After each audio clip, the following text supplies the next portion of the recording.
gentlemen, it is time for another episode of The Uncannery. My name is Doug. I am Ron. And I'm Don.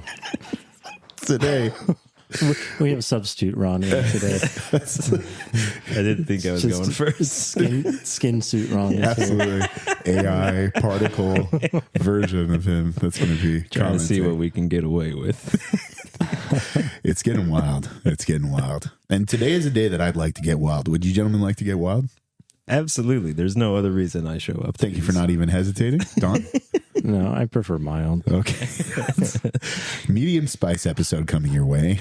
Split the difference Let's get mild. It just doesn't work, Don. It just doesn't work.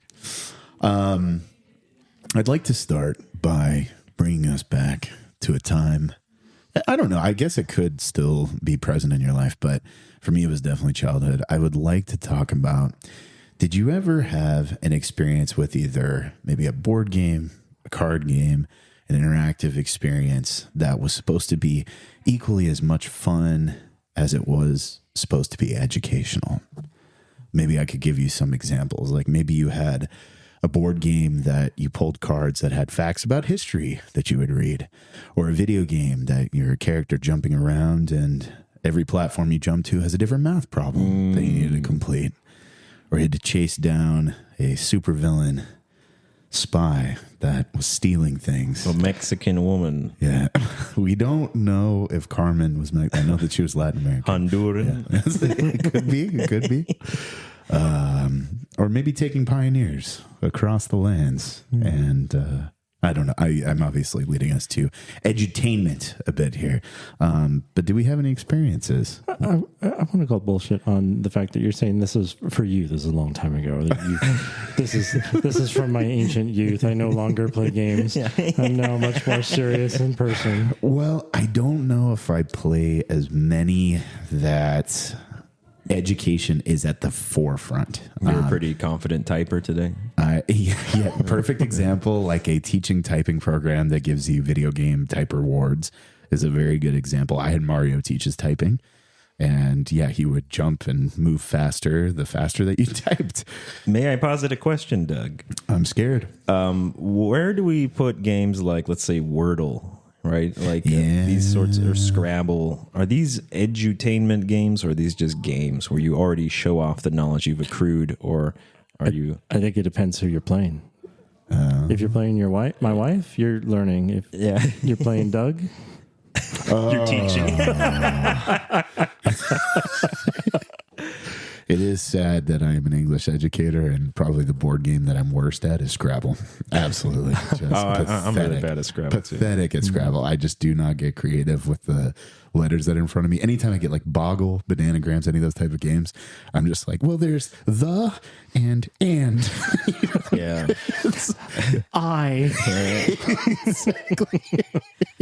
I panic in having to create words as quickly as possible. I try to create like adjective forms of words that don't exist. But I was just trying to think. Adjectival is a really good Scrabble word. You get triple word score for that one. Hell yeah. I was trying to think of like what kind of edutainment games people would play in adulthood. But yeah, I mean, it's interesting because I'm thinking of Wordle specifically, and it's just 5-letter combinations over and over again. And I think there'd be a lot of people that would argue, no, it's not really doing it. Yeah. And I think what's tough is if we're going the video game route, I'm thinking of, it felt that the game was almost secondary to the learning. Like Mario, you're able to quickly jump across platforms, and dexterity was of the most importance. But then if you play Math Blasters, which is a game in which like there's a lot of platforming sections, knowing the answer to the math problem was going to get you there every time. But Math Blasters was a good one because the game part was fun. There was so a part fun where you got to shoot the trash in space. Yeah. And I was like, yes, I will answer math to do that. Because if there is no fun component, it falls apart and the kid no longer does it. Right. But I agree. I think that the focus is on the entertainment or the lesson or the skill rather than is the game itself engaging. Except for Oregon Trail. Well, I don't understand your point. Oh, can you make it? Can you make it again for us, Doug? What was the point?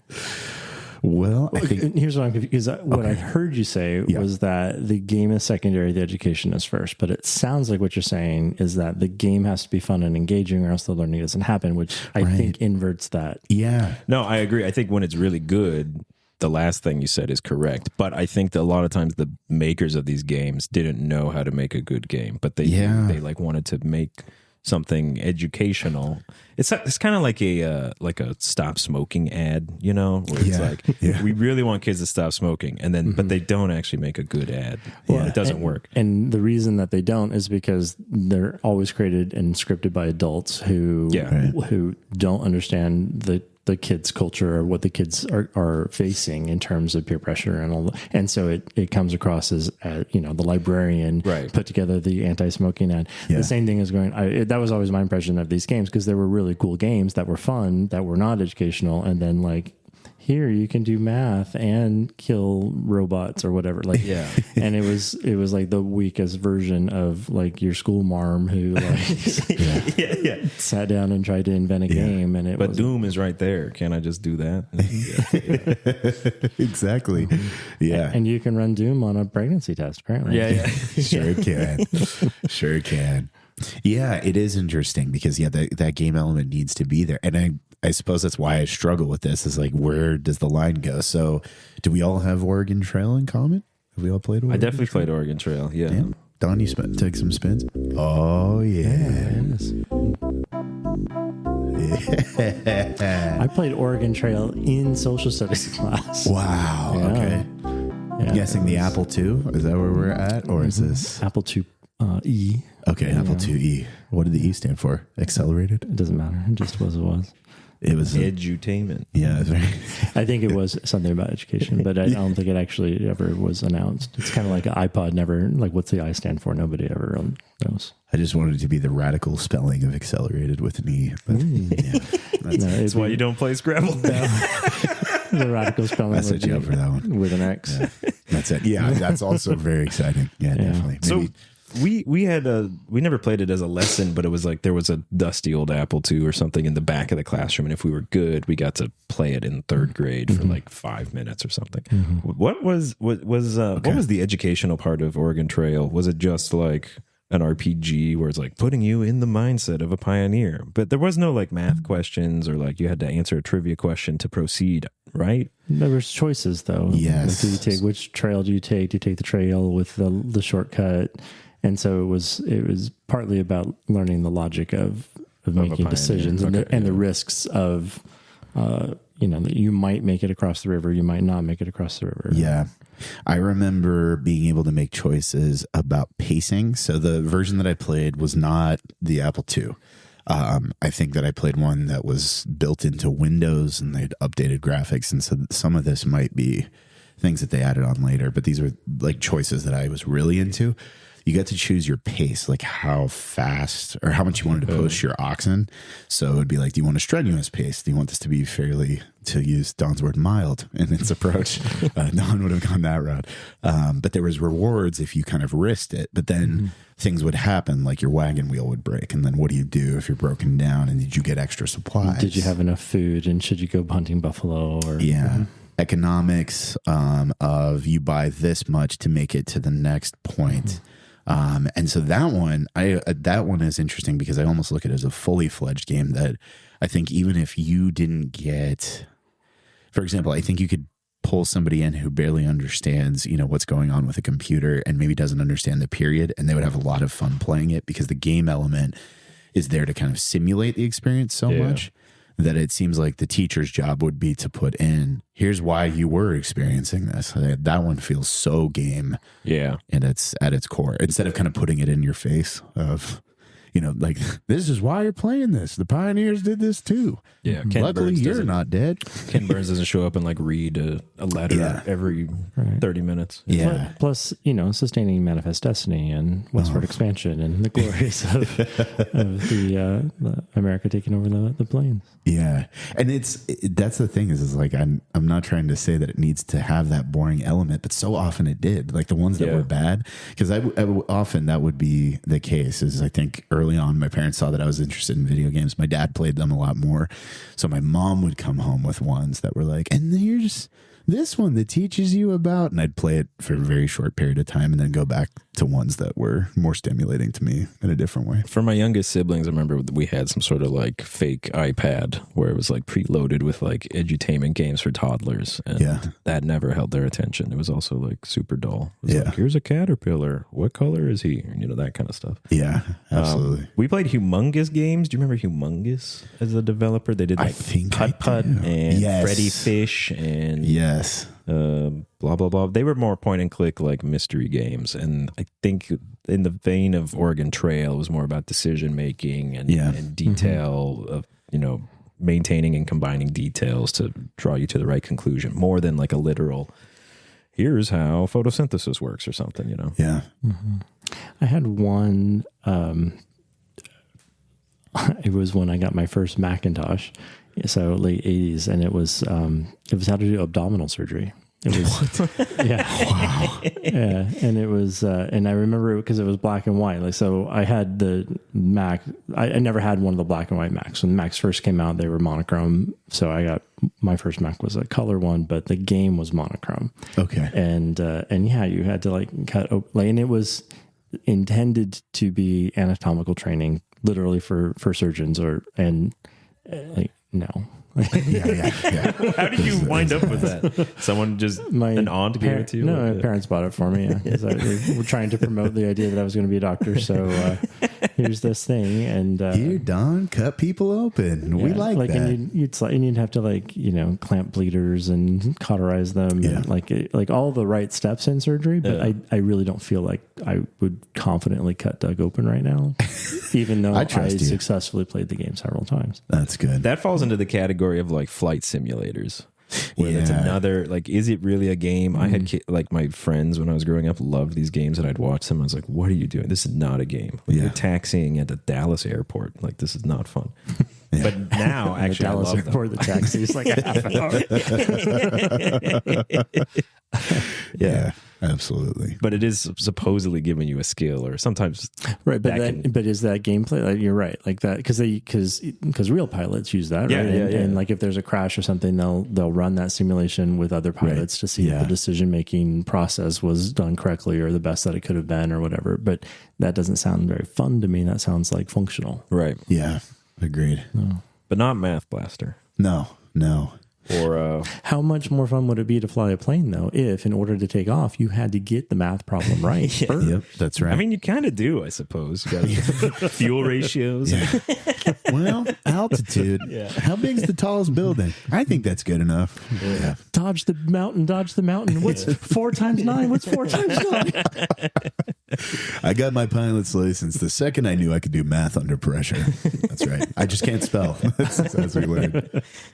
One of the most embarrassing moments I had as a kid is, I remember the end of Oregon Trail for me was we kind of played it together as a family, and when you died, like if you didn't make it to the end of the game, it would give you a gravestone and you could put your name on it. Yeah. And so, me being the 4th grader that I was at the time, I decided to name the entire family Butthole instead of everything else. So I went through a playthrough again, and I didn't know that this was a feature. And then this new family that I'm taking across, you get to that gravestone and it's there and it says, "Here lies Butthole." And I just remember being terrified that my mom, because like she would play the game with my sister, and I was like, my mom's gonna see that I named this family Butthole and be disappointed in me. And so I uninstalled the game, reinstalled it, and then it's still that gravestone was the cookie was there. The butthole cookie is there. And I didn't have the computer skills to get rid of it, so I just completely hid the disc, like got rid of the game. I was so mortified that I had done that. You rob your entire family. So ridiculous. Even joy. Exactly. Just to make sure they didn't find me out at the age of 9. So pathetic. She probably would have laughed. She would have been like, "Oh." You would think, but I guess I was just terrified of what people would think of me. Our brains weren't all there. Nope, not even slightly. That's why we had the games. Better play these games. Exactly. Yeah.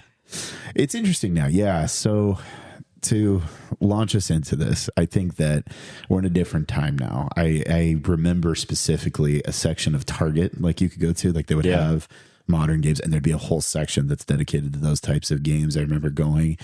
Nancy Drew games were kind of like this, right? And the puzzle games. And it was a big part of the kind of CD-ROM edutainment boom, which I don't think really exists in the same way anymore. I think that like there's probably a lot of streaming and Flash games that probably phone apps, right? Yeah, and phone apps. Yeah, Angry Birds is Angry Birds edutainment. That's a good question. I have played that. I don't think so. I think it's just a physics. Well, yeah, but like at some point you can kind of say almost every game is teaching you something. Yes, right? of course.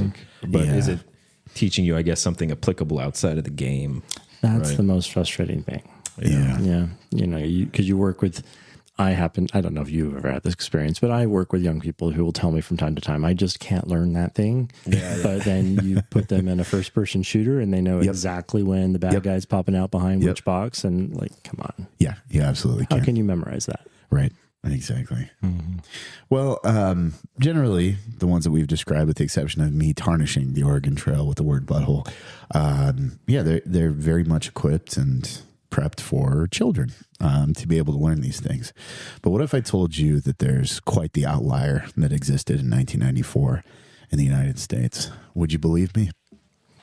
No, there are no outliers in the United States. Everything in the United States is perfectly pre-planned. Yes, I concur. Thank you. Have a great day, everyone. I'm glad you joined the podcast. So I do have one for you that is going to shake things up.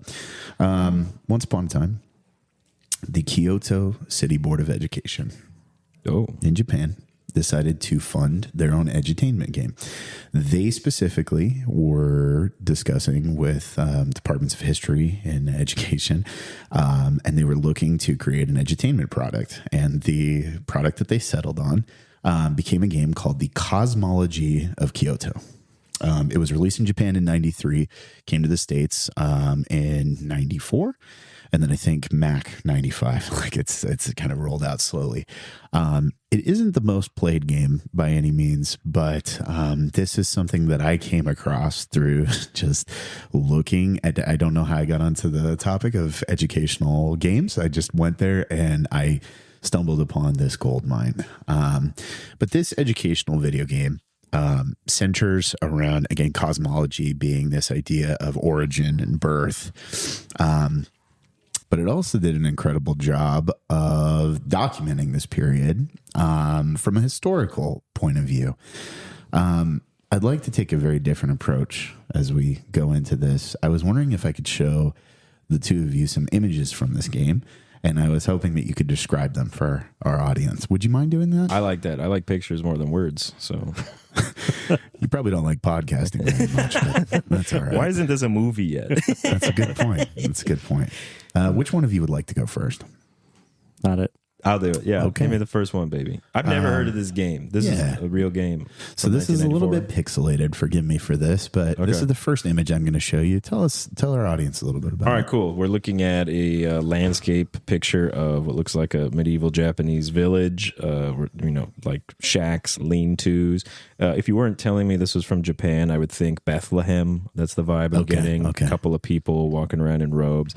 The sky is like black nearest the horizon, and it's fading into a evening blue at top, and then beautiful. The other key colors are brown and brown. Anything about it out of the ordinary? It looks peaceful. It looks like I'm taking a ride back in time. Okay, Don, will you take this next one here? Sure. Thank you.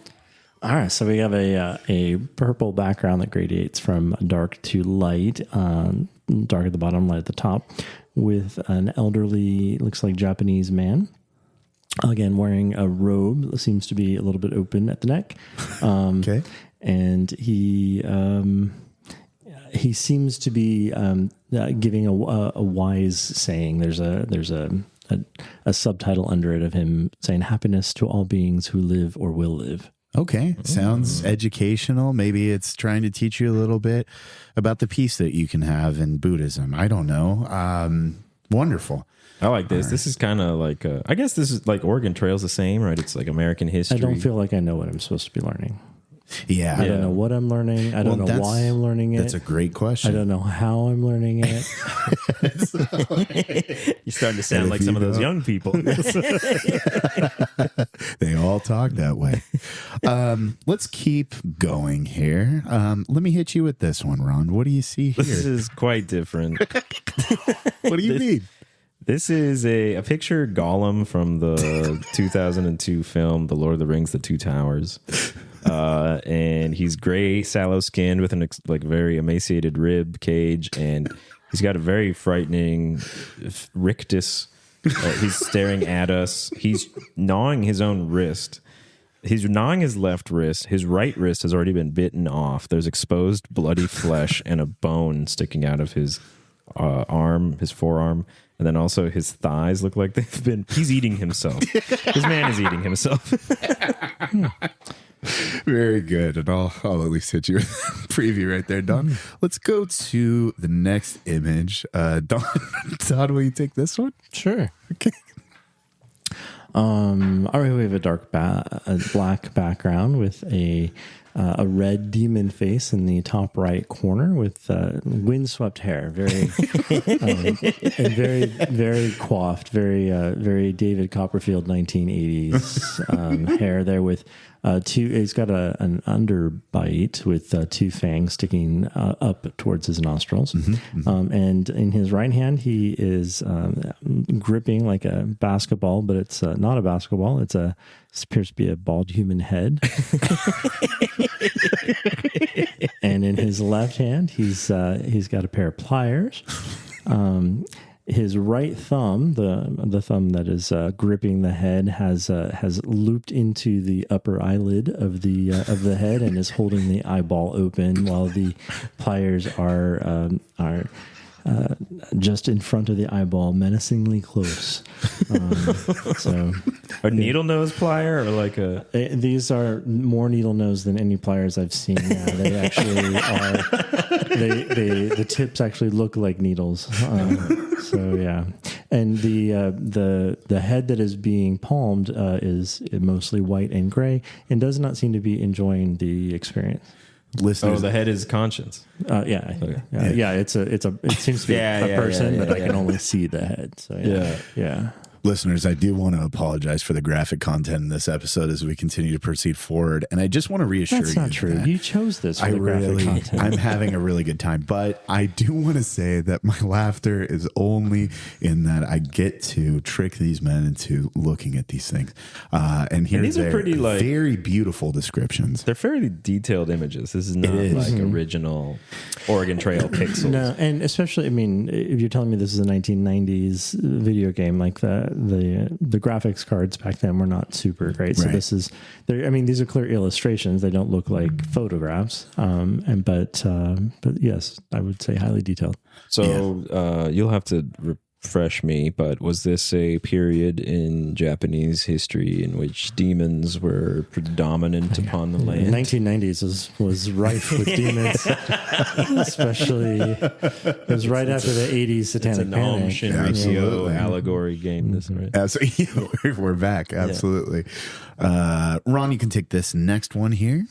Okay, we're back in the village. Why does Ron get all the village ones? I wasn't intentionally doing it. He doesn't think I can handle the demon ones. There's a corpse of a woman with her eyes wide open, staring out at the viewer as she's lying on the ground. She's got bloody purple viscera spewing from her abdomen, while a white dog whose muzzle is clearly covered in said viscera stares wide-eyed at us like he's shocked, like, oh no, you caught me eating this woman. And then there's another dog on the right-hand side of the screen, and he's like our POV character. Like he's where the rifle in a first-person shooter would be in his head, and he's snarling at this white dog. I think they're about to fight over this woman's corpse. Beautiful. It's also nighttime. Yeah, as it's there. Don, we're going to be moving on to the. Let's give you village.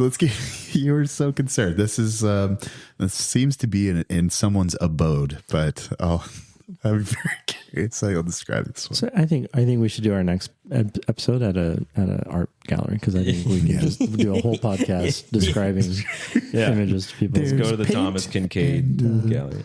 Paint. All right, I'm not quite sure what I am looking at. It's the hard round. So the background seems to be a room of some kind. It seems to be dark in the distance, but there are columns that appear to be wooden, supporting a structure that might be supporting the roof, but the roof is also dark, so it's hard to tell if it's just the columns with connecting timbers over them, or if it's actually the roof. In the foreground, it appears to be a face, so I'm assuming that that's much closer to the camera, with maybe a woman with long black hair facing to the left. Her nose is elongated and droopy. So You got like a witch? I think it probably would, but not like conventional Western style witch. But I would say that there's something uncanny valley about this particular image. There's a tooth hanging out. It's either a tooth or part of a fish hook. I don't know. Yeah. The nose is red. I don't know if that it looks like it's been injured red. But could be, that's also associated with alcohol use. Yeah, I was gonna say the broken blood vessels potentially. Yeah, and beardy kind of. I don't know if that's beard or shadow on the chin, but the face still does appear to me to be female, but it's hard to tell. So really good description, Ron. That's what they were. That's it's almost like one of those optical illusions where if you look at it in a different angle, suddenly it becomes a beautiful woman or something. Yeah, kind of, because at certain angles, like you can not see the face, and all you see are the weird appendage shapes. Yeah, I would definitely say that. We got two more. Two more here. Who likes red? Who likes blue? I think that's I'm a big red guy. Always been big red. Okay, let's start with you. Tell me what you're seeing right here. Okay, this is another. We're in hell or something. There's this. The background is totally black. There's tongues of red fire leaping up from the floor, and there's a man in what I guess I can only describe as a sort of supine, arched belly, like he's like a downward dog, I guess, but his both of his hands are on the floor and his knees are on the floor, and he's staring at us, and he's got like a zomboid face where his mouth is open in an O of agony, and he's naked and his flesh is entirely covered in red boils, like he's being barbecued in hell, and he's looking at me and he's saying, like, you did this. Yeah, he does seem to have that expression a bit. And then last but not least, Don, you'll take this last one here. Tell me what you're looking at. All right. I'm looking at so the style reminds me of modern art from the early 20th century. Yes. Red background, again, gradient. So brighter red at the top to black at the bottom is like a horizon. There are several figures in the scene. There's one primary figure in the middle that is a blue humanoid shape that has a giant hole in their skull, and that appears to be empty. But the person, I guess, is holding a brain in their hand. So I'm assuming that it's the brain they took out of that hole. Yeah. And they look kind of sad about having that brain in their hand, a little bit distraught about that. In the background, there's other humanoid shapes, but they seem to be engorged. They have giant bellies and like such that they can't even walk. Their bellies are so large. Yeah, it looks like. So yeah. What we call them? Are they brain eaters? There's only the one, and I don't see any eating of the brain. I just see like, hey, I don't think this should be in my hands. Right. Yeah. He is very remorseful. We're gonna say that there's a lot of fear there. It seems to be. There's definitely a lot of fear. So what I've just shown. So this is what happens if you don't do the multiplication problems right in this educational game. 2 + 2 = hell. Exactly. That's right. So the images that I showed you are from this game, the Cosmology of Kyoto. I think the title is just Cosmology of Kyoto. And I think the first question I would ask is, considering what we just described, and I think we would agree that most edutainment kind of marketed towards kids. Is that correct? Yeah. For the most part. They Am I need making the education. No, yeah, it's not too much of a jump. Would you give that to kids based on the images that you saw? It looks wildly inappropriate. It seems like a horror game. Yeah. It seems like a Hellraiser type thing. Kids bounce back. They bend. It's fine. I'm mostly with you. I think there's nothing wrong with exposing kids to horror. I think it's actually probably very good and cool. But I don't know. I've also never been a parent. Yeah. And I'm trying to think, what would the world seem like in 1994 when I get, and I'd probably say no. I'd probably give them Doom. I think Doom is less gruesome than what we just saw. And you can, you're attacking those things. You're getting rid of the demons in that game. So it's a different story. These demons look like presuming the kind of, it seems like there's a continuity of the male figure in that game. Is it safe to say he's the protagonist of the game, or in some way the player character? Yeah, we're going to get into it in a moment here, but yeah, I think that many of these are people that, like, especially from the more disturbing images that you saw, people that have been pulled into hell, and a lot of times it's your character. I think the one you described as the boils all over him, that's your character being pulled into hell. He doesn't look like he has power over these creatures. Nope, not even slightly. The last image that I think we can all freely discuss is... This is the box art of the game, and I think it does hint that this is going to be a little bit more wild. There is a picture of one of the demons, but I would say like so much more tame than the images that I showed you. Yeah, it's kind of sort of like a Ghibli character. Like I would see this guy in Spirited Away.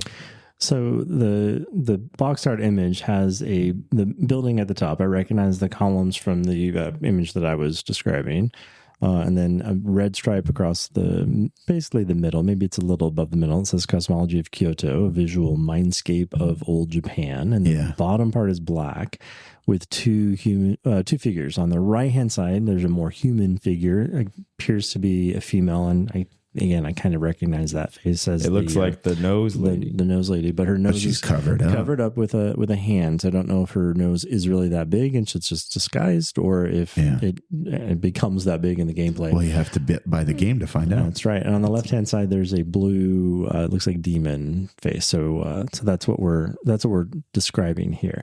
And I don't know. Like I can see the game. I can see that matching the game because there was the happy, normal human experience that you were describing in the first couple of images, and then of course the hell images we've been describing. So it seems to be like it's a choice. But even the initial quote unquote happy human experience was very bleak. It was like all the figures were distant. We saw none of their expressions. None of them were smiling or having a gay old time. And the sky was black.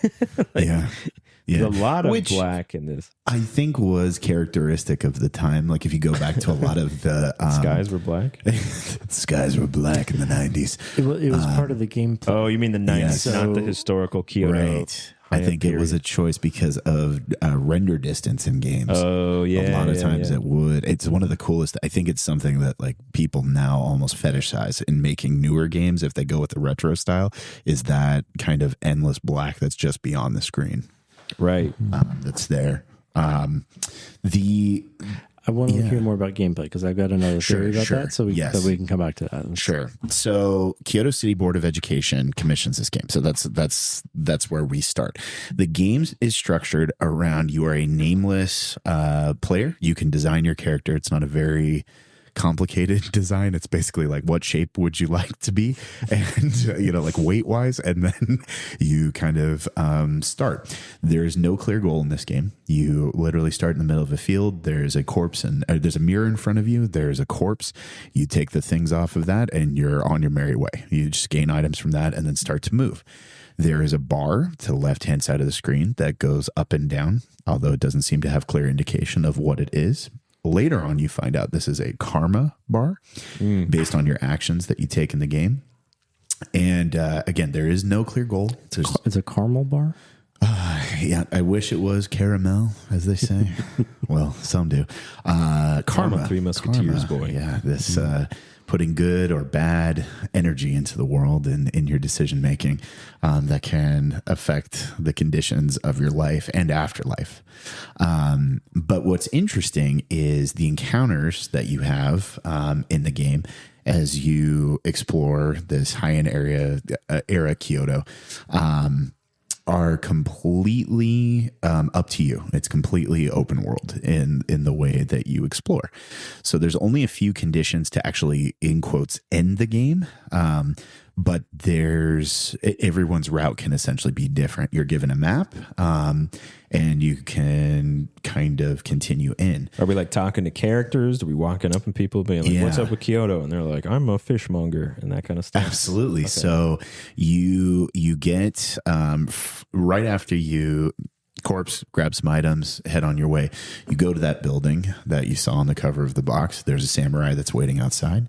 You can talk to him. You start dialogue options. There's actually a few options that you can type text, and it's incredibly archaic. It's yes, no responses. And I think the manual even has like, you can put these phrases in and it will respond. But as you're talking to the samurai, demon emerges behind him. He uses his sword, kills the demon, and bestows that sword on you. Hell yeah. You go on your way. That's an opening. It's quite an opening. Yeah. Immediately going past the gates of that building, you go into a market, which is the first image that you saw and described, Ron.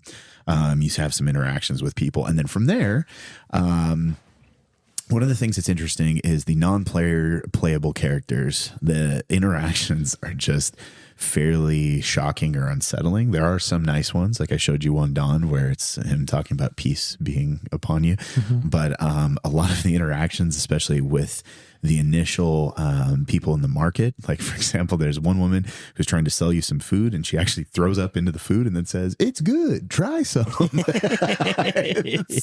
it's so weird. Like, it just doesn't make any sense. I'm hearing this is a game with a lot of character. More character than a Carmen San Diego.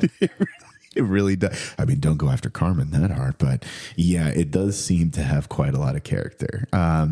Types of NPCs that you can interact with are commoners, nobles, priests, demons, criminals, different mythic beings along the ways. What's an NPC for our... non-playable character. Sorry, I should have immediately after saying non-playable character. It's because it's in your youth. Remember, playing all the games. All the listeners have been keeping a journal of notes for each of these episodes. It's true. Yeah, absolutely. Yeah. And my skills at Scrabble. So, yeah, the gameplay essentially centers around that. The thing that's interesting is there's an encyclopedia in the game that anything that you interact with, there's kind of highlightable text. And there's an entire database of just everything that was going on in the era. So if you go and approach a fishmonger, there's an entire section that's about fish, and it talks to you about, like, in that specific region, the fish that you would be eating would be this. They would have to travel a long way. So salted fish would be the most common. This freshwater fish were also common because they could catch them from these areas. So, like, the level of detail is clearly educational, and it helps you in a lot of your interactions. But the tone is so, I guess, unsettling in the way that it's approached. And I think it's a lot of this because it seems to have these kind of dreamlike, settings that you guys described. It has these muted colors. There's we didn't get to hear any of it. There's not much music in the game. Like, if you watch a playthrough of it, there's not much music, except in a few interactions, but it kind of just has an eerie, like, single tone that moves through everything. And a lot of it is fairly static in its approach. But the interesting thing is you can die in this game. It is possible to die. And what you are seeing is they really paid attention to detail at the different levels of Buddhist hell that you could inhabit, or heaven as well. It can go well for you if you're a great guy. But in a lot of ways, it's interesting. So the options that you have is there's a heavenly area for heavenly beings, a level for humans, ashuras, who are kind of demigod, heroic figures that fight. you can be reincarnated as an animal, and there's an option that you go, at least from the gameplay I saw, the same market that you go into, there's a lot of people that are begging at the start who ask you for money, but if you go back as an animal, they shoo you away, which I thought was really interesting. Like, that's actually very cool to me. There is a section for hungry ghosts. I didn't do enough. That's for the extended podcast. But then underneath all of that, you have the option of the 8 levels of hell that you can descend into. I do have a list of them. Would you like to hear? Yeah, absolutely. There is the hell of constant revival, in which you are consistently tortured in your state to where you are executed. So, like, basically skin being removed from you at a very slow pace. People... This is like a Prometheus thing with the vulture and the liver. Very much so. Okay. And the second that you die, you're brought right back just to be tortured again. The hell of black change, in which demons have the ability to light whips on fire and cause scar marks that eternally damn you, and the pain never ceases. The hell of mass misery, in which people are swimming in excrement. The hell of wailing, which self-described is... unbelievable torture to your ears. Maybe some of those noise marines in 40K would know something about that. But how about the hell of greater wailing? just in case the initial. Let's do that again, but enough. Turn it up to 11. Yeah. In a very similar thematic concept, then there's searing hell. Which I think is fire, where a man with boils came from. Man, okay. But he maybe came from the greater searing hell. Which is deeper hell. Level. And then lastly, interminable hell. Whoa. You don't get out of that one, it seems. So the other ones you can. Yeah. They're temporary game, states. What you guys were seeing is the game shows you being tortured before you are reincarnated. So you go immediately back into the game after watching these terrible scenes of what's happened to you, and you are spawned back at your corpse. So wherever you were at in the map, you go immediately back to your corpse. You're able to take the items off of it, and you can continue your exploration. Which follows the Buddhist belief system, right? So sure does. And so temporary punishments means that you would be punished before reincarnation, but then at that greatest level of hell, then you don't get to. You just get continual torture. And there's actually another 8 levels of hell below. Really? That, okay. Because there's the cold hells as well. Oh. So very Dante. Yeah, it is. Yeah. But they're not super fun either, right? They're still. You get blisters from cold, and your flesh cracks from cold, and at the bottom of the cold ones, like it's so cold that you disintegrate into nothingness. So they just got, maybe they didn't have enough storage on the CD-ROM to put that cold the DLC came out. So when we're ready to talk about what is going on, like I wonder. So put a pin in that, because I want to, I got to circle back to that too. I'm just keeping a list. No, absolutely. Back to 8 things. I think we're pretty close, because the thing that is so interesting to me about this game is I do think that it's very educational, in that in an Oregon Trail way, you're not just put in, click history, here's a great encyclopedia. And then again, like, the encyclopedia is amazing, that's in it. But it puts you through an incredibly disturbing simulation of almost like a religious teaching as well. Of if you're really bad, you're going to be that guy with the boils. Your brain's in your hands now. No, mommy, not the boil man. Exactly. And also this time in Kyoto, that's incredibly brutal as well. Like, the Heian period is often looked at as this brutal era of Japan. So which is not the 1990s, right? That is correct. Yeah, we're looking at late 700s into the 1100s. Is it also like a particularly religious or period? Is this like... I mean, Buddhism arrives in Japan. I know very little about the history of Buddhism, I'm afraid. I think even before that, there's a very complicated back and forth, at least from I haven't done enough research pre-podcast, but I know that there's a big back and forth between Chinese Buddhism and then how Japan adapts that. So I don't quite know how it goes, because then you have Shinto Buddhism, and like that's very much a product of what's happening in Japan, and so it's fairly complicated. But I'm just asking: is the religious content of this game reflective of the period the game is trying to teach you about, or is it more reflective of like modern 1990s Buddhist world outlook? I would wonder that. That's something I don't know. I fairly simple to say. I don't know, because I'd want to say, especially looking at the art style, there is a Doom thing. Like, there's definitely something there of like really graphic images done in like the highest color. It was like real. It was really trying to spook you out. Right? Yeah, like it's not just sort of like an implied sorrow or misery. Right. It's really like it wants you to feel it. Right. Yeah. And I would think that especially the emphasis on the Buddhist beliefs, that's going to be the 10th century belief. In the 1990s, Japan was the rising sun of technology. It was not a religious mecca of belief. It was secularizing techno culture. So is the game in commentary with that though, right? Is it like a holdout of some sort of religious dogmatic, someone like, we need to go back, you know what I mean? Like something like that. Well, I think I suspect, because the meter is a karma meter, right? So so if you ignore your karma, then the punishments get worse when you die, right? So that would be part of the lesson, right? Yep. Is that your actions in the upper world, whatever this is called in that belief system, are going to affect the consequences that you face later. So that would be a lesson that would be true regardless of the religious system that you're. Yeah. Mm-hmm. Well, and I think that is what is so interesting about it to me is anybody who takes a spin, like put this into your, if you want to take a look at this, like YouTube any of this in order to go through. It's also a game that you can get. It's considered abandonware. So if you get a DOSBox emulator, it is completely legal that you can play through this entire game through your browser or through DOSBox, as it's called.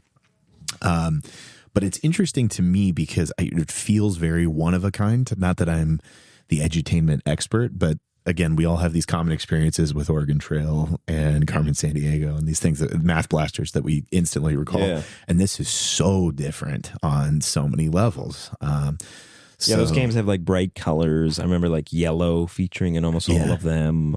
Very cartoonish. The music is very kind of like beep, you know, like kind of cheery, funky. And from what you're telling me, this was a very monotonous kind of droning soundtrack, right? Like, just sort of chasing. Was this big? Like, was this popular anywhere? I've never heard of this, but it's a little bit, beyond my, it's a little bit before I would have been playing games. I can tell you, in one of the weirdest facts about it that I found is that famous, especially in the 90s, film critic Roger Ebert, he was notoriously hateful towards video games, thinking that they had missed the point of like what film had made so great, like putting people inside of an interactive world that's so much more simplified than the nuances of acting in film and the world that it can be portrayed through cinema.